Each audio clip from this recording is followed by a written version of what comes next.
¿Qué tal, amigos? ¿Cómo están ustedes? Espero que muy bien. En plena campaña electoral se plantean muchos temas, el tema de la educación, el tema de la seguridad, los temas económicos, los presupuestales, la producción nacional, en fin, tantos otros temas que hacen a la vida de los uruguayos y que seguramente tenemos que pensar en eso porque los próximos 5 años estaremos determinados por nuestra decisión política electoral. Y bueno, va disminuyendo esa cantidad de gente que al principio no sabía, ni decía, ni pensaba claramente a quién iba a votar. Cada vez eso está más claro, cada vez ese porcentaje se reduce. Los uruguayos somos así, muy cerca de las elecciones nos decidimos y eso está muy bien y ese ejercicio de votar es una de las cosas más sanas que tiene nuestra democracia. Y vaya, si es importante también recuperar los valores de los que tanto se habla en estas campañas políticas, llenar de sentido la vida de cada uno de nosotros. Eso es tal vez la cosa más fuerte que tenemos como seres humanos. Estamos todo el tiempo interpelados por nuestros hijos, por nuestros nietos, por nuestros vecinos, por nuestras parejas, por nuestros amigos, por los que nos conocen. Y tenemos que demostrar todo el tiempo que el camino elegido es el camino que realmente tiene sentido para nuestra vida y honrar ese camino y honrar cada acción de esta vida. Por lo tanto, quiero compartir con ustedes la presentación de quien va a acompañarnos en el día de hoy de esta forma.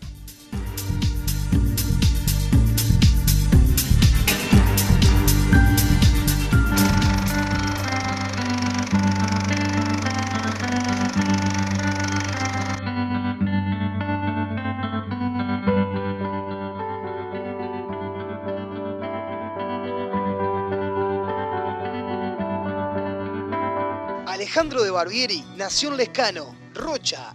Es psicólogo egresado de la Universidad Católica y logoterapeuta egresado de la Fundación Argentina de Logoterapia.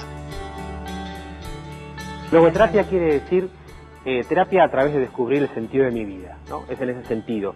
Nosotros siempre... ¿El logo significa conocimiento? Logos, sí, significa conocimiento en una de las acepciones, pero en la que usa Viktor Frankl es sentido, ¿no? Yo hablo de esta psicología que es la logoterapia de Viktor Frankl. Fue un psiquiatra judío que vivió en los campos de concentración, o sea, tuvo una particularidad, ¿no?, de pasar por esa experiencia. Y él ahí creó una teoría que para lo más importante, dice, en la vida es encontrar un sentido en la vida. Es doctor en psicología de la Universidad de Flores, Buenos Aires. En realidad, lo que cura es el vínculo. Nosotros no estamos para imponer nuestro modelo, sino para que el paciente es el que decide cuál es el modelo que precisa para curarse. Es profesor y comunicador, columnista en Tiempo Presente, Radio Oriental, Abre Palabra, Océano FM y en Perspectiva, El Espectador.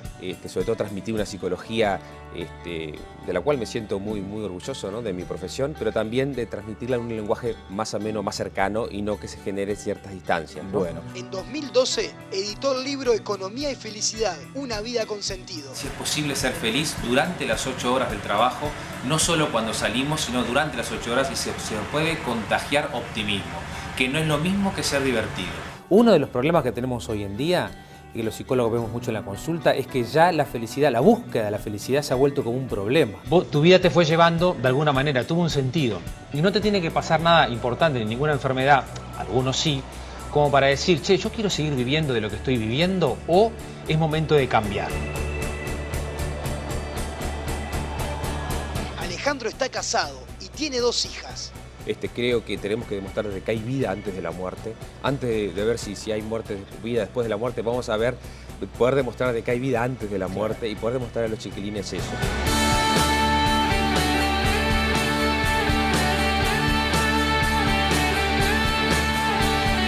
Estamos acostumbrados a sufrir entre toda la semana, lunes, martes, miércoles, para ser feliz el domingo, o sufrir, ¿no?, todo el año, enero, febrero, marzo, para ser feliz en verano, o sufrir los 20, los 40, los 60, para ser feliz cuando nos jubilemos. Tenemos un montón de felicidad postergada.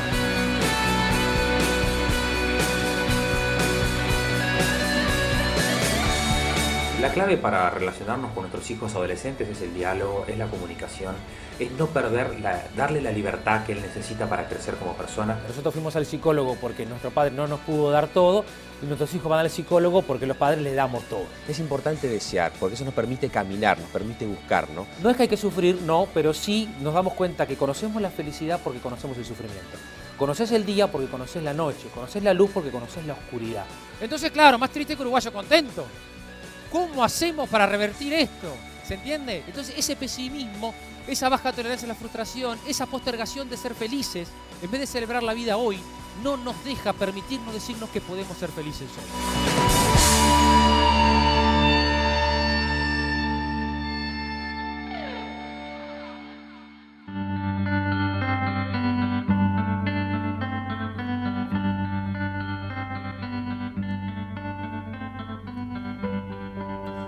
Para mí es más que un gusto recibirte. Muchas gracias. Un comunicador nato, un psicólogo ocupado que me consta diariamente por sus pacientes, por la vida, aunque ya dejen de ser pacientes, que le está hablando permanentemente a los docentes, a los jóvenes. He visto muchas fotos plenos, de llenos plenos, de gente joven, preocupada por esto de recuperar el sentido de la vida. ¿Cuándo, vamos a hablar de esto porque tenemos mucho tiempo, pero cuándo Alejandro de Barbieri siente que ese es su camino? Llenar de sentido su vida. Bueno, yo creo que es un camino, ¿no? Como tú bien lo decís, uno le va respondiendo a la vida, a las preguntas que hace. Tú citabas a Víctor Frankl en la presentación y se le agradezco muchísimo a todo tu equipo la hermosa presentación que han hecho, el trabajo que han hecho. Y Frankl nos enseñó que solo por el hecho de estar vivos y estar despiertos, la vida te pregunta. Nuestra existencia es la respuesta a esa pregunta. A veces yo lo resumo en una frase y les digo, si estás vivo, podés ser feliz. O sea, si nos despertamos hoy, cada uno de nosotros, los operadores, la gente de cámara, el taxista que me trajo hasta acá, el profesor, el docente, todos los que te escuchan, Raquel, nos despertamos y tenemos que darle una respuesta a nuestros hijos, a nuestro trabajo. Y pasa que lo que también nombraste, que el estrés, la dinámica, la rutina, a veces no nos permite vivir con sentido. Yo creo que le he ido dando un sentido a mi vida en distintas maneras, lo he ido cambiando también porque Frankl decía que es dinámico. En una época de mi vida era tener muchos pacientes y poder dar lo mejor para esos pacientes y generar un centro también para difundir la obra de Víctor Frankl. Y en esta última etapa trabajo para que no haya tantos pacientes, así que espero que mis colegas no se enojen, que no, pero eso quiere decir que es una apuesta a la prevención también. Habrá otra calidad de pacientes, ¿no? Sí. Ya el tema pacientes a mí, entre paciente y cliente, que es como se llama en distintas disciplinas, sí. No sé con cuál quedarme. Sí, sí. Porque paciente es aquel que va a recibirlo todo. Y cliente es aquel que puede pagar, el paciente también. Claro. Pero quiero decir, ¿cuál sería realmente? Sí, en realidad la verdad que cliente es la menos simpática, ¿no? De todas las acepciones que hay de la relación psicólogo-paciente. Lo que yo digo en los últimos años es que cada vez quiero ser más Alejandro y menos psicólogo, o menos psicoterapeuta. Con lo que quiero decir con eso es que también soy docente, también soy papá, también soy hermano, somos múltiples roles, comunicador, como tú decías, que te agradezco la oportunidad porque uno llega, ¿verdad?, a gente que de repente no puede llegar, pero me parece que es trágico para nuestra sociedad, o es triste, que un psicólogo o un psicomotricista o un psicopedagogo o un profesional sea exitoso porque tiene muchos pacientes. Me parece que algo hicimos mal como sociedad si seguimos metiendo a la gente en los consultorios. Que haga terapia el que lo precisa, también tengo pacientes, lo aclaro para que no se confunda, pero no que todo sea claudicar de nuestro rol de padres o nuestro rol como docentes y depositar a los chiquilines en manos de psicólogos. Me parece que eso a veces hace que no sea creíble nuestra profesión para otros ojos de la sociedad, ¿no? Y me parece que hay que trabajar también para recuperar ese rol. El modelo de padre. Sí. ¿De dónde es creado por ti, creado por la demanda de tus hijas? ¿Tenés un modelo que imprimió en ti determinadas Sí, valores, fuerza? Antes de salir al aire te contaba, mi padre está jubilado ahora Y me acompaña a estas charlas, esas charlas que tuviste una foto donde hay muchísimas personas, son 700 jóvenes en Nueva Helvecia. Eso me impresionó. Es impactante, Sí, 700 de mañana y 700 de tarde. Nueva Helvecia tiene 14.000 habitantes, o sea que el 10%, me hicieron el cálculo ahí, estuvo en el cine ese día, convocado por jóvenes. O sea que realmente... Autoconvocados. Autoconvocados. Hay una necesidad muy grande en nuestra juventud que tenemos que tratar de llegar a ellos. Y mi papá me acompañó, vamos en el auto charlando y tomando mate. Nosotros somos 5 hermanos, ¿no? Yo soy el mayor, somos 4 varones y la última, Lucía, es nena. De los 5, 2 somos psicólogos. Lucía, la luz, ¿no? Sí. Y mi madre siempre hace el mismo chiste que 2 psicólogos no son suficientes para nuestra familia. ¿Cuáles son los psicólogos? Nicolás y Nicolás es el tercero, que es psicólogo también. Y bueno, pero Marcela también es psicóloga. Y sí, el rol de padres, nosotros tenemos una familia muy linda, con toda esa variedad, ¿verdad?, de dinámica familiar. Pero ¿querías entender la dinámica o simplemente... ¿Por qué me dice psicólogo, decís? Claro, porque yo a veces le pregunto a un actor, y actúas lo que no pudiste actuar en tu vida, actúas en esos roles ficticios del cine, de la televisión.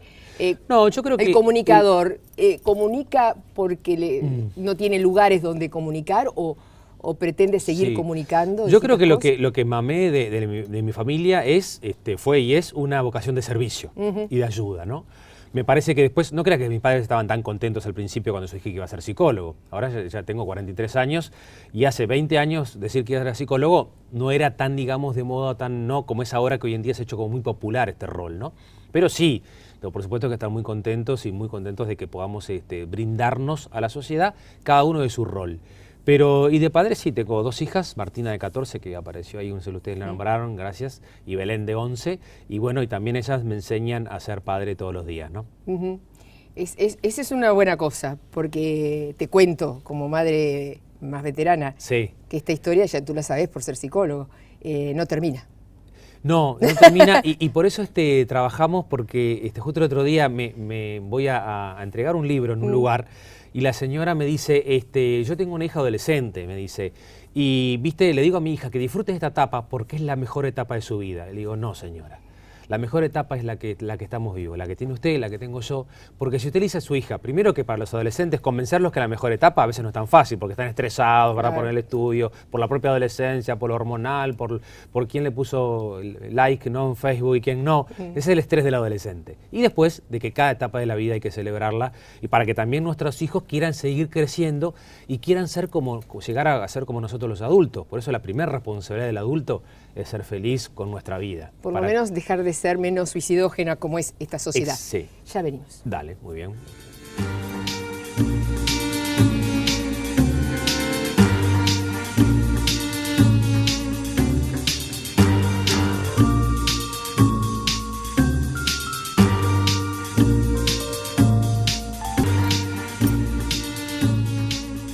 Alejandro, tus 2 hijos, yo 5, es una cuestión de número nada más. Sí. Tal vez nada más que eso. Pero siempre digo que los problemas de nuestros hijos, en el caso mío personal, y diría, replicando a Mujica, no le quiero imponer a nadie mi forma de vivir ni de pensar, ni a los demás padres, digo que cada problema, cada crisis de un hijo es una interpelación, en el caso mío, a crecer, a comprender, a acompañar, a sostener, porque el equilibrio no es solamente no caerse, el equilibrio es seguir ahí en la marcha, y ellos nos ponen muchas veces en situaciones difíciles. Por lo tanto, creo que el miedo está instalado en nosotros como padres. El no faltó con aviso, padres y educadores, pero puede estar muy equivocada. Y esto me parece fantástico, Coco, no sé si sos tú, educar sin culpa, que me parece que resume mucho estas cosas. Sí, este libro la verdad que me dio un trabajo enorme escribirlo. A mí me gusta mucho hablar. Te voy a decir, creo que ¿Te gusta mucho hablar? ¿Te gusta mucho leer? Me gusta mucho leer también, sí. Y me cuesta mucho escribir. Y quizás por eso le dedico bastante tiempo, me lleva tiempo. Marcela me ayuda muchísimo y la editorial también, ¿verdad? En la corrección y en la edición. La verdad que yo me siento un aprendiz, digo, no tengo ningún temor, ¿viste?, en mandar el libro, que lo corrijan, que lo vuelvan a corregir, que me lo vuelvan a mandar. Pero está escrito con el corazón. estar quieto con el corazón, de recorrer tantos talleres con padres, de tantas consultas y de también trabajar, para lo que dije al principio, para evitar esto es una frase de Frankl, de que más personas se conviertan en pacientes. Entonces digo, si hay más padres presentes, menos chiquilines en mano de psicólogo, más docentes presentes, menos chiquilines en mano de psicólogo. Que haga terapia el que la precisa y cuando la precisa. Pero la culpa nos ha inhabilitado. Y ahí creo que sí tenemos que hacer un mea culpa a los distintos enfoques deterministas en psicología, que a veces han crecido con el no lo toques al nene que lo vas a traumar, ¿no? Que no le pase lo que a mí me pasó. Mirá que yo no quiero que él sufra lo que yo sufrí. Entonces a veces los padres desde este lugar, ¿no? Que yo no quiero que él sufra lo que yo sufrí, lo sobreprotegen, no, le damos todo porque yo no le quiero que le falte nada. Entonces, nosotros fuimos al psicólogo porque nuestro padre nos faltó que nos diera cosas y nuestros hijos van al psicólogo porque le dimos todo. Sí, sí. Entonces, es como por exceso. Entonces, educar sin culpa es para salir del miedo y poder frustrar a tiempo. Como dice Fernando Sabater, educar es frustrar. ¿Cómo sabemos que estamos educando? Porque el niño se frustró. Claro. Si no se frustró, es un capricho y no cumplimos con nuestro rol de educadores, que es el rol de padre y madre. Y sobre todo, no esperar que nos quiera. Esto es lo difícil, Raquel. Sí. Los padres de hoy tienen miedo que sus hijos no los quieran, cosa que no le pasaba a los abuelos. Y los padres actuales, los padres posmodernos, digamos, tenemos miedo que nuestros hijos no nos quieran. Y si tengo miedo que nuestros hijos no nos quieran, no le voy a poner un límite a tiempo. Aldo Nauri da un consejo muy sencillo cuando vienen y le dicen, ¿cómo hago para que mi hijo sea feliz? No hagas nada con el pibe. Así que tu mujer siga enamorada de ti. Así que tu marido siga enamorado de ti. O tu ex marido te acompañe a educar a tu hijo, o quien sea, el adulto. Pero no esperes ser querido por el niño, porque si no, ahí es donde entramos en la trampa de la culpa, de darle dinero o de mitigar la culpa que siento porque no estoy en casa con afecto o me interno en un hotel 3 días para darle todo el tiempo que no lo puedo dar durante el año. Y de esa manera los gurises, en la sobreprotección se genera un psiquismo frágil que no tolera la frustración a tiempo. Y la frustración a tiempo nos hace crecer como personas. Los chichones a tiempo, las pérdidas que tuvimos, el estrés de educar, nos hace crecer como personas. Y además, esos límites que tuvimos, sí, aunque lo hayamos aborrecido en el momento en que eran límites que nos permitían de alguna manera diferenciarnos si queríamos ser diferentes o acoplarnos si veíamos que nos hacían mucho bien. Totalmente, y sobre todo... Pero al no existir límites...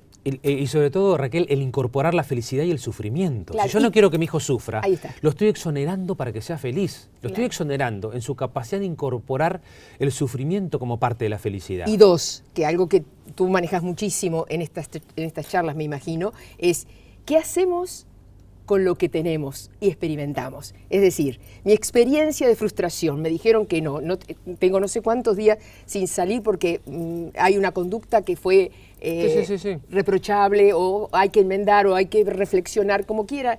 ¿Qué hacemos con esa experiencia? Yo hago una meditación, en el libro la puse, y con los pacientes y cuando estoy en talleres hago una meditación que yo digo lo siguiente: para poder ser padre de nuestros hijos, o padre también en el rol paterno de educar, porque a veces el educador tiene que hacer de padre, por eso está estresado el educador, hay todo un capítulo dedicado a los docentes, está estresado porque el docente antes entraba educado al aula.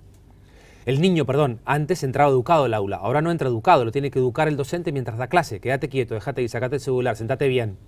Ese estrés hace que el docente tenga una carga mayor, por eso yo le digo a los directores de escuela y de liceo, gasten mucho en formar a los docentes, en sostenerlos, pero también en talleres para padres. Entonces van a tener docentes menos estresados y padres que cumplen con su rol. Y por otro lado, la meditación va por este lado, es muy emocionante. Para yo poder ser padre de mis hijos, tengo que dejar de ser hijo de mis padres. Es como una paradoja existencial. Ser hijo, ¿qué quiere decir? Si sigo reclamando. Si yo tengo 50, 60, 70 o 40 y sigo reclamándole a mis padres que no fueron los padres que yo quise que fueran, entonces estoy inmaduro emocionalmente. Hay algo que no funciona. Claro. Entonces sigo reclamándole a mis padres. Puedo haber procreado hijos. ¿Qué le pasó a ese ser, a ese individuo, a esa psiquis? Quedó en un momento... Puede haber un montón de traumas que se pueden trabajar en una terapia, pero me parece que también la psicología ha hecho daño cuando dice, porque yo no quiero que a él le pase lo que me pasó a mí. Entonces, como yo todavía no valoré que lo que mi papá no me dio su tiempo me hizo crecer como persona y me cuesta agradecerle a nuestros padres, entonces no le puedo poner un límite a tiempo a mi hijo, porque yo no quiero que él sufra lo que yo sufrí. Como que nos falta la capacidad para saber esos sufrimientos que yo tuve en mi infancia o en mi adolescencia, para qué me sirvieron para crecer como persona. ¿Cómo le explicas la vida? Que somos seres atravesando el tiempo, espacio, experimentando y por eso disfrutar de esta oportunidad. Sí, ¿Cómo? yo creo ¿Qué le que decís? lo que decía el maestro Lucas del Valle, que falleció ahora, que también le dedico el libro, Lucas decía, todo, cuando no esperas nada de la vida, todo lo que recibes es un regalo, ¿no? Entonces yo creo que sí, que somos, tenemos la ventaja, la persona, de estar la oportunidad de descubrir el sentido de la vida. O sea, que el sentido de la vida no se puede, algo lo que tú decías, lo que dice Mujica, no se puede imponer, no se puede inocular valores. Yo creo que somos personas que tenemos la oportunidad de tener un regalo en un tiempo y un espacio determinado, que no sabemos cuál es, ¿no? No sabemos que venimos, pero no sabemos cuándo nos queremos ir, a no ser que tengamos una crisis de sentido Hay profunda. dos cosas que no elegimos, ni nacer ni morir. Claro, generalmente. pero el tema es que pasa en el medio. Que no, el nacer y en el medio, seguro que no. Y en el medio, ¿cómo hacemos para lidiar Claro. con la muerte cada día? Que en el fondo es lidiar con la vida. Pero en el medio justamente es la vida, Exacto. pero a veces con mucho contenido de muerte. Sí. Y en un país donde tenemos tanto pesimismo, tantos intentos de suicidio por día, como tú nombrabas hoy, tanta depresión, para no ir al riesgo del intento de suicidio, tenemos que poder valorar y ser optimistas, que no es ser divertido. Un papá optimista, dice Sabater, es un papá que confía que su hijo va a dar la respuesta en su momento justo, como la dimos nosotros frente a nuestros padres, porque crecer es transgredir también. Un papá negativo es el que cree que va a fracasar siempre porque de pronto él tuvo una experiencia de fracaso. Mira, sí, exactamente, y ahí está repitiendo el modelo, como se dice, pero como Y el ser humano y al siempre repetirlo es nuevo, lo reinstaura. Lo reinstaura. Y es un enfoque determinista que no termina nunca. Y esto es mente. Sí. Básicamente estamos hablando de la Sí, mente. sí. En logoterapia nos gusta hablar de la dimensión espiritual, lo que no es la dimensión religiosa. No, es la dimensión propia del ser humano. También hay que sacarle a la palabra religión, hay que sacarle, el que quiera, todos los dogmas que Exacto. quieran, porque la palabra religión viene de religar, que quiere decir volver a conectar, unir exacto, y a conectar. exacto. Y eso es espiritualidad. Y eso tiene que ver con los demás también, Raquel. Yo lo conecto mucho, la logoterapia, con el ser con los otros.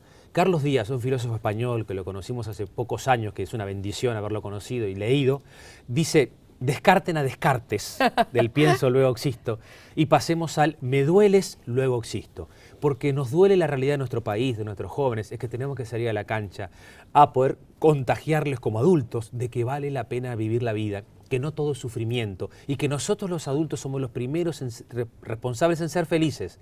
¿Cómo le voy a dar ánimo a nuestros hijos para que crezcan, Raquel? Si les digo, tenés que prepararte para el futuro, así en tono de amenaza. Un niño de 5 años debe pensar que futuro es el nombre de un monstruo. o debe decir, papá, ¿este año dónde vamos a veranear? ¿A La Paloma o a Futuro? No, a La Paloma, mi amor. Ay, qué suerte, papá, porque a Futuro no quiero ir. Porque si eso es el futuro, Claro. y si vos sos el futuro, no. Entonces, el primer modelo de padre, de mamá, de educador, de líder en la empresa es ser entusiasta. Un líder o está entusiasmando o está deprimiendo. Y no quiere decir que no tengan problemas.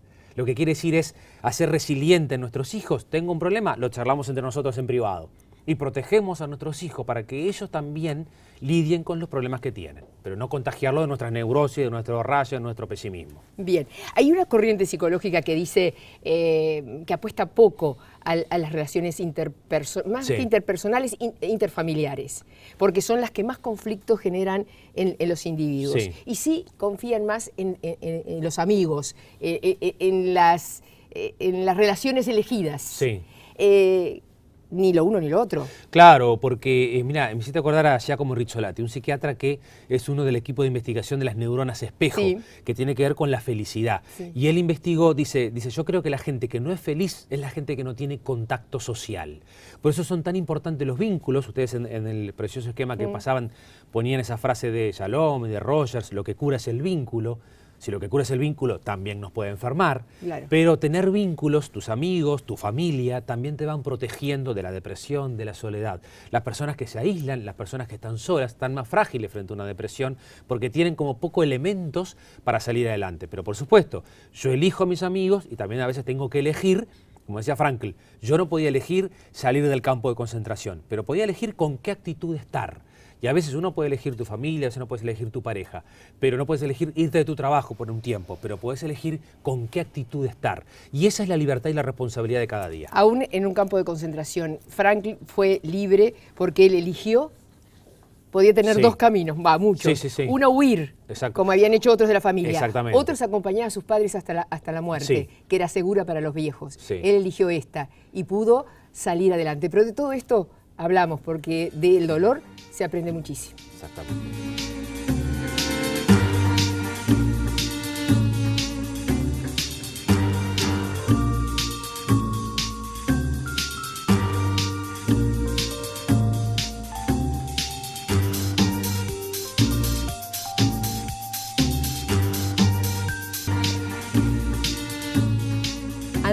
siempre brindando los mejores servicios, presenta su nuevo plan Pymes por Vera LTE.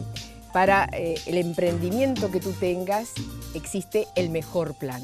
Incluye hasta 9 servicios, 30 gigabytes compartidos para navegar, minutos gratis para hablar dentro del grupo, 1000 minutos extras a teléfonos fijos y 500 SMS de regalo. Además, los equipos son sin costo y a tu elección. Informate para contratarlo por el 0800 2030 o en empresas@antel.com.uy. Antel, avanzamos juntos.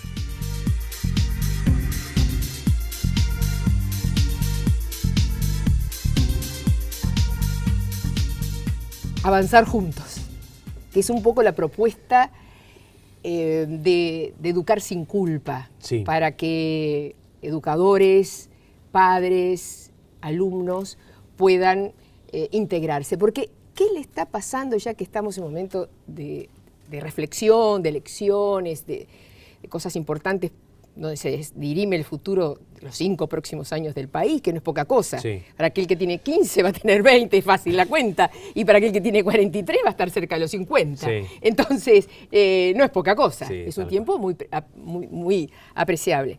¿Qué es esto de la no participación? Pero sí de la autoconvocatoria Sí. de los jóvenes. Sí. ¿Están pudiendo los políticos llamar la atención, hacer vibrar al electorado? Mira, yo creo que, la verdad que es buenísima tu pregunta, Raquel, en eso que comentábamos de Nueva Helvecia, me acordé de una frase de un gurú de estos del management, que ahora no me acuerdo el nombre, que decía: no hay jóvenes perezosos, hay líderes que no inspiran. Y es un desafío para los líderes en los distintos lugares, ser un papá, ser un líder de una empresa, sean los políticos, ¿no? De cómo hacemos para convocar, ¿no?, a los jóvenes que siempre Uruguay se destacó por esta cultura, ¿no?, que tú destacabas también, cultura cívica, ¿no?, de poder ser responsables, poder decidir. Yo creo que eso es algo lindísimo que tiene nuestro país. Pero claro, nos damos con una época también donde los jóvenes de hoy en día están un poco apáticos, ¿no?, un poco tristes, ¿no? Yo utilizo muchas veces la imagen de Simba en Hakuna Matata, ¿no?, que fue lo que la trabajamos aquel día con los adolescentes en El Rey León. Simba se va porque se siente culpable porque su papá murió y está en Hakuna Matata, lo más bien, todo contento, que es como a veces lo que nos vende la sociedad de hoy. Vos tenés que ser feliz, tenés que hacer el aquí y ahora. Y el aquí y ahora no existe si no lo proyectamos con el futuro que tú nombrabas. Ortega y Gasset tiene una frase fantástica, dice: la vida se responde colisionando con el futuro. Mirá qué expresión, ¿no? Entonces, colisionar con el futuro es esto que tú estás diciendo. Bueno, ¿cómo quiero estar estos 5 años? Políticamente, Es una linda pregunta. Culturalmente, emocionalmente, de pareja, como mi vida personal, mi cuidado personal como persona. Tendré que cambiar la alimentación, tendré que cuidar mis vínculos. ¿Qué haré con mi corazón? Claro. ¿Cómo cuidaré mi corazón? ¿Cómo cuido mi familia, los seres que me rodean? Digo, cuando corazón, digo el corazón físico y el corazón de las emociones. Porque otra frase de Carlos Díaz: quien descuida al otro se descuida a sí mismo, porque Claro. el otro está en ti. Y esto va con el mundo a veces de Y hoy. el que no se cuida se autocorrompe. Ahí está, se mutila. Es una palabra, la uso a propósito, porque es muy fuerte. Porque si yo te pregunto si tú eres corruptible y tú me preguntas a mí me va a doler. Claro. Porque hay todo una carga Sí. atrás de esa expresión. Sin embargo, si nos preguntáramos, mucho de nosotros, al permitir que el otro decida por uno, al permitir Exacto. no expresarnos. Bueno, ahí está el claudicar del rol que decíamos hoy, ¿no? Así como yo hablaba al principio, en los primeros bloques, de que el papá claudica de su rol de padre cuando deposita en el docente, que aparte es tristísimo, porque el papá dice no tiene tiempo para educar a su hijo. Que yo digo, si no tiene tiempo, no te tienes a ti mismo, porque somos tiempo. Y lo más rico que tenemos para dar a nuestros hijos es nuestro tiempo. Entonces no se lo damos, entonces no nos damos nosotros a nuestros hijos. Entonces depositamos en la institución educativa. Cuando el docente dice, mire qué pasa esto con su hijo, no, usted no se meta que yo soy el padre. Entonces ni educamos ni dejamos que el otro eduque. Y llegando a tu pregunta, nos cuesta, porque a veces lidiar con la apatía, lidiar con el desinterés, con la falta, de entusiasmo, ¿no?, que es una palabra que a mí me gusta mucho usar. Esperanza y entusiasmo. El título es Optimismo y Entusiasmo del libro. Optimismo, que no es ser divertido, y entusiasmo, que viene del griego, quiere decir enteos. 3 acepciones: con Dios dentro, para la primera, para el que le quede bien. La segunda, inspirado por los dioses, más tipo de Eduardo Galeano, que a vos te guste, y tengo todas las entrevistas grabadas de las entrevistas que le hiciste. Sí, sí. Y la tercera, El viejo con y el vida. O sea, ¿Qué quiere decir eso? Que una persona entusiasta contagia ganas de vivir. Sí, hoy me quedo a mi edad y con la experiencia que Sí. tengo, me quedo, pero no por la edad, me quedo para transmitirle a los demás la última acepción. Me gustan Con vida, todas. con vida. Bueno, y porque dar me vida... parece que es lo que está más en cuestionamiento hoy. La vida, como Y sin bueno, sentido. y ahí está. Y tú decías al principio, estamos en la muerte a veces más Sí, que la vida, ¿no? sí. Por eso toda logoterapia es de alguna manera tanatoterapia. ¿Qué quiere decir eso? Es resucitar lo que está muerto en nosotros. Lo que está muerto puede ser nuestra potencialidad, nuestra capacidad de ser creativos, nuestra capacidad de ser líderes y ser responsables. Porque yo no puedo decir, como tú decís, por los próximos 5 años puedo votar un presidente o elegir el trabajo en donde estoy. No puedo decir, tal empresa se llevó, me exprimió, los 10 mejores años de mi vida los dejé en tal empresa, como dice la gente. No, ¿y tú dónde estabas cuando te estaban exprimiendo? Claro, Si sos libre y responsable, no te están exprimiendo. Y ahí viene el anterior Sí. libro, que es Economía y Felicidad, una vida con sentido. Que cuando uno habla de economía, cuando uno habla del dinero, habla de algo Que parece como muy frío. muy frívolo, Sí. muy frío, pero que ha tenido y ha tomado un protagonismo Muy muy importante. importante. Sí. ¿Qué es el dinero? Mira, yo le puse economía y felicidad. Economía haciendo alusión también a la etimología de la palabra, ¿no? Borges decía aprender una etimología por día. Ya aprendimos entusiasmo y ahora vamos por la Sí, segunda. me Economía. apasiona la etimología. Economía es oikos, que es casa, y nomia, que viene de nomos, que es como las reglas de la casa. Fíjate cómo influye en una familia de hoy. Si yo quiero que a mi hijo no le falte nada, si me mato trabajando para que no le falte nada, y me mato en 10 cuotas, en 12 cuotas, no sé cuánto, o trabajando horas extras para darle todo lo que mi padre no le pudo dar, y ahí tenemos después la frustración, el enojo, cómo los padres a veces que están separados, que eso va en el próximo libro también, una investigación de un colega, terminan dando más dinero muchas veces a los hijos que están fuera de su casa por la culpa que sienten por no estar, o terminamos gastando ese dinero para tratar de buscar la felicidad. Entonces el dinero es parte de la felicidad, pero como dice el chiste, o sea, mucha gente por querer ser feliz termina hipotecando la felicidad y terminamos como por amar el desenlace, nos perdemos la trama, que es el camino para lograr lo que hacemos, y terminamos muchas veces ser presos. Yo ahí utilizo una imagen preciosa de Barry Schwartz, que es un psicólogo norteamericano, que dice que ser feliz es desear menos. El exceso de deseos, ¿no? Que podemos desear esto, desear lo otro, termina a la gente frustrándose. Porque tengo Desgastándolo internamente. esta tablet, pero comparada con esta otra, con esta otra, con esta otra, al final elijo una, digo para hablar de algo Sí, material, sí, sí, sí. que puede ser buena, pero que termina, yo me voy no tan contento porque hay otra que puede ser mejor. Y así terminamos como trabajando para tratar de ser felices, hipotecando la felicidad.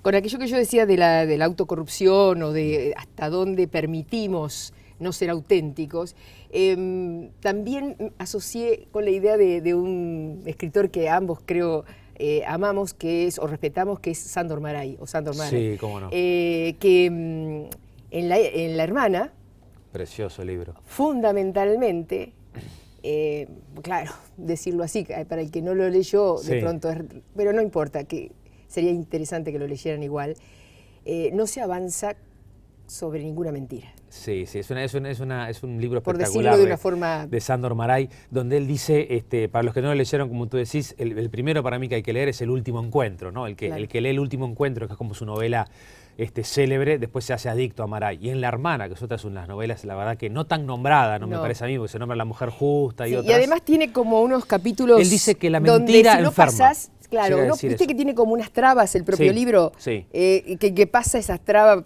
Son como aburridas, llaves, te tira con como llaves. te tira como Él te llaves, tira llaves. te Si si- no pasás esa llave, no la seguís. cerradura no abre. Y para los que no conocen, es una historia de un músico que se enferma y lo tratan dos médicos. Un médico, Un digamos. eximio músico, sí, digamos. un médico, digamos, con una medicina tradicional y otro médico que tiene como otro tipo de diálogos con él. Y este médico le dice eso que tú dijiste, que es un pasaje célebre, ¿no?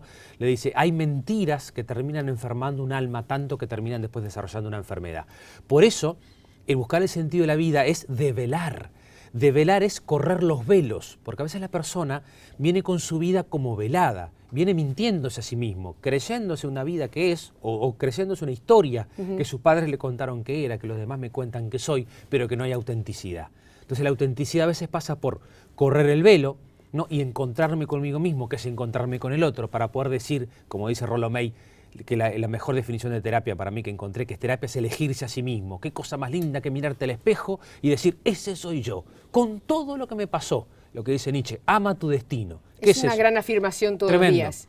Ama tu Decir, destino, que es crea un destino que puedas amar. O sea, acepto todo el pasado que me pasó, todo este presente que tengo y todo lo que me va a pasar. Mirá qué actitud espiritual, Y me Raquel. miro a los ojos a mí mismo. Y me Y acepto. eso está fuerte. Y me acepto. Y me acepto. Y eso es agradecer a la vida. Y me perdono. Exactamente. Y perdono. Y eso te permite seguir adelante. Ho'oponopono, ya venimos.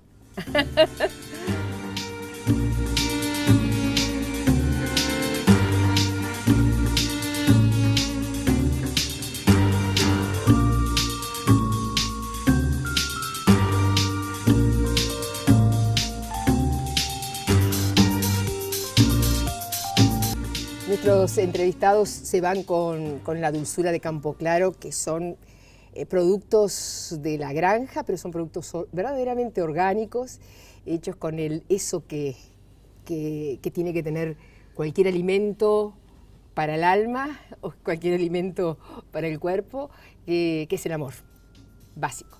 Y dicho esto, ¿por qué somos tan pesimistas los uruguayos? ¿O nos vivimos como pesimistas?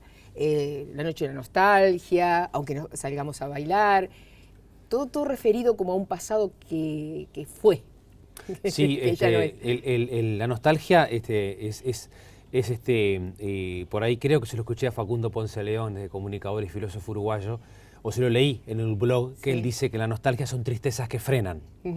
La diferencia entre nostalgia y melancolía, una hermosa columna que escribió. Y la melancolía son tristezas que empujan. Entonces a veces nos cuesta como país, como persona, ¿no? como familia, como sociedad. A veces las tristezas nos van tirando para atrás y a veces el camino de una terapia, por ejemplo, de un logoterapeuta sería ayudar a que la persona, de esas mismas tristezas que nos frenan, transmutarlas para que sean tristezas que nos empujen. Franklin decía algo distinto, ¿no? Sí. Que los instintos... Los instintos, él dice, nos empujan y los valores nos atraen. Sí. Y se habla muchas veces de crisis de valores, pero en realidad lo que está en crisis es el hombre que valora. O sea, lo que hoy tenemos para valorar nos hace entrar en una crisis de sentido porque tenemos con muchas cosas para elegir. Pero esto de lo que tú decías del pesimismo de los uruguayos, sí, yo me he sorprendido mucho. Hace algunos años por ahí dimos una charla en la Universidad Católica que se llamaba Optimismo, cómo recuperar el entusiasmo por vivir. Y la verdad que fue impresionante la demanda que tuvo en la gente y creo que porque tocó como una arista no nuestra que a veces nos cuesta ver o nos cuesta visualizar. O envidiamos a los argentinos que de repente son más rimbombantes o más acreídos o agrandados. Y expresivos. Los expresivos o los brasileros que tienen su alegría y su baile. Una vez un brasilero, un colega, me dice, escuchando esta charla de optimismo, me dijo, nosotros tenemos los mismos problemas que ustedes, pero ¿sabe cuál es la diferencia? Me dice, nosotros danzamos. ¿No? La diferencia de la actitud. Y eso yo creo que es muy importante, ¿no? Poder decir, bueno, si se puede ser uruguayo y también se puede ser optimista, poder dejar atrás a veces ese pesimismo como crónico que tenemos, que nos hace responder, ¿cómo andás y cómo crees que esté? Frases de uruguayo, ¿no? ¿Cómo andás? Mal pero acostumbrado, tirando para no aflojar. Entonces son frases que las decimos sin darnos cuenta, pero que pueden denotar una apatía, un desinterés. O por la positiva, o bien o querés que te cuente. Bien o querés que te cuente, pero aparte no quiero que me cuentes porque ya sé cómo andás. Claro. Entonces todo eso genera como un diálogo, que es lo que Heidegger llamaba la existencia inauténtica, ¿no? No la existencia auténtica. El inauténtico es, sí, se dice, se hace, te cuento, pero un encuentro auténtico, genuino con el otro, siempre te cambia, ¿no? Es lo que decimos siempre a los psicólogos que formamos en este enfoque. No se puede ser un técnico en nuestra tarea. Somos personas que acompañamos gente que sufre. Y el pesimismo es tratar de darle un sentido a la vida para dejar ese pesimismo atrás. Que no quiere decir, por favor, que no nos importe, ¿verdad?, el dolor del otro, ser resilientes, ser empáticos para escuchar el dolor del otro. Pero Sabater tiene una expresión preciosa en El valor de educar. Dice, usted puede ser pesimista, pero en privado. Y es lo que yo le digo a los empresarios, le digo a los educadores, le digo a los padres. Si usted es pesimista al docente, le digo, no puede entrar al aula. No puede entrar al aula. Y no quiere decir que no tenga problema. Puedo ser pesimista afuera, en la sala de profesores con un colega, con tu psicólogo, haciendo reiki, pilates, corriendo por la rambla. Ahí sí soy pesimista. Me tenés cansado, no sé qué, no sé cuánto. Largo todo mi pesimismo. Pero una vez que entro al aula, estoy obligado a ser optimista. Y dice Sabater, si usted es pesimista, es un domador. Mirá la expresión que utiliza Fernando Sabater. Si usted es optimista, es porque usted cree que esa persona que tiene enfrente es perfectible con lo que usted le va a decir, que se va a cambiar. Y eso me parece es lo que toda nuestra sociedad precisa. Claro, es que somos lo que creamos. Sí. Lo que creamos por lo que de crear y por lo que creamos de creer. Exactamente. que creamos. Sí. Entonces tenemos que creer en nosotros mismos, pero primero el impulso de crear. Claro. O acompañado del mismo énfasis. Y nutrirnos, porque los 3 tiempos, así como pasado, presente y futuro, están en el hoy, en este presente genuino, Sí. en este diálogo contigo, que tiene todos los diálogos anteriores que ya tuvimos, más este de hoy, más hacia dónde vamos, eso es lo que nos nutre. Y también como generación, los abuelos, los adultos, los adolescentes, poder nutrirnos entre todas las etapas, ¿no? ¿Cómo vamos a dejar a los abuelos solos, que lo que tienen para contar es su historia, ¿no? Fíjate que no lo hablamos al principio, pero ¿quiénes intentan suicidarse en Uruguay? Adolescentes y adultos mayores. Fíjate qué tragedia para este país. Y el adolescente cuando nace a la vida dice, no, si esto es el futuro no quiero ir. Y el adulto mayor que se jubila, que viene de júbilo, de la alegría de haber vivido, dice, si solo soy lo que hago, entonces no sé quién soy, y entra una crisis existencial. Entramos ya al final, pero entramos en el tema, ¿somos lo que hacemos? Somos lo que hacemos. Y cuando no lo tenemos es que nos Ahí está. Yo te diría, Raquel, si solo somos lo que hacemos, qué pobres somos. Porque si solo somos lo que hacemos, ¿quién soy cuando no hago nada? Claro. ¿No? Pero nos preguntamos quiénes somos, habitualmente no nos preguntamos. Y fíjate que es la pregunta por la identidad, el famoso mito de Edipo, no tanto el complejo, que es más no la elaboración psicológica, pero el mito de Edipo y lo que le pasa a Simba con el Rey León es ¿quién soy? El diálogo que tiene Simba con Rafiki en la mitad de la película, cuando está deprimido y no quiere tomar su misión, su sentido de vida, Rafiki, el mono, el chamán, el psicólogo, lo confronta y le dice ¿quién eres? Y Simba le responde. Y esa es realmente lo más lindo de nuestra vida. ¿Cómo le estamos respondiendo, como dice Sandor Maray, a nuestra vida? Con nuestros hechos, con nuestras actitudes, no tanto desde la cabeza y de lo racional. Con los hechos de cada día le decimos que sí o le decimos que no. Corazón abierto para eso. Sí. Corazón abierto para abrazar más grande. Porque el corazón está sufriendo hoy día. Y para hospedar. Y cuando las mujeres estamos hoy muriendo más como género del corazón, por cardiopatías, que de cáncer, que era el otro elemento, me parece que es cuando nos estamos alejando de lo femenino. Está bien, sí, cuando claro. Entramos en el mundo de lo masculino. Sí. Y entonces estrés, pelea. Bueno, eso es un aporte importantísimo, ¿no? Yo creo que, claro, ese estrés de discutir, ¿no? Así como de los machos de la manada, hace que nos confundamos en los roles y a veces terminamos con enfermedades, ¿no? Que terminan más como lo masculino sobre lo femenino, como tú decís bien, ¿no? El estrés, a ver, hay un estrés sano, o sea, hay un estrés natural, imprescindible para vivir, hay un estrés en armar este programa, en educar a los hijos, en preparar la vianda, las mochilas, yo qué sé, eso todo tiene una cuota de estrés. Lo que enferma es el estrés crónico, ¿no? Cuando la persona día tras día vive estresada y no puede respirar, no darse un tiempo para parar, para ver hacia dónde quiere seguir. Pero cuando lo que hacemos, para volver a tu pregunta, nos aleja de lo que somos, ahí es donde nos podemos enfermar. Yo realmente apelo a que, y sé que tu programa trabaja a favor de eso y tus palabras y todos los entrevistados que vos traes, Raquel, a que lo que hacemos cada vez más resuene con lo que somos, a que lo que hacemos no nos aleje de lo que somos. Y a veces tenemos que cambiar nuestros haceres para ser más fieles a nuestra alma, a lo que nuestra alma nos pide y a lo que nuestro espíritu quiere dar en los demás. 1 por 1 se llama este programa. 1 por 1. Para ti, ¿qué definición sería esa? Lo que sientas. Lo que siento y que todos somos uno, ¿no? Que hay una unidad que nos comprende y que te agradezco mucho esta oportunidad para brindar juntos por esta unidad. Porque si no estamos bien nosotros, ¿quiénes van a hacer el trabajo por nosotros? Y si no es hoy, difícil, porque es el presente lo que tenemos seguro. ¿Por qué brindaríamos entonces? Brindo por este presente y por las huellas de futuro, la germen de futuro que cada presente tiene. Eso está para pensarlo. Con Vinos Finos H. Estañare, con este blues, hasta el miércoles, ya ni me acuerdo ni qué día es hoy, porque de verdad se me pasó el tiempo. Gracias. No se me pasó, lo disfruté. No, ¿cómo debiera decir?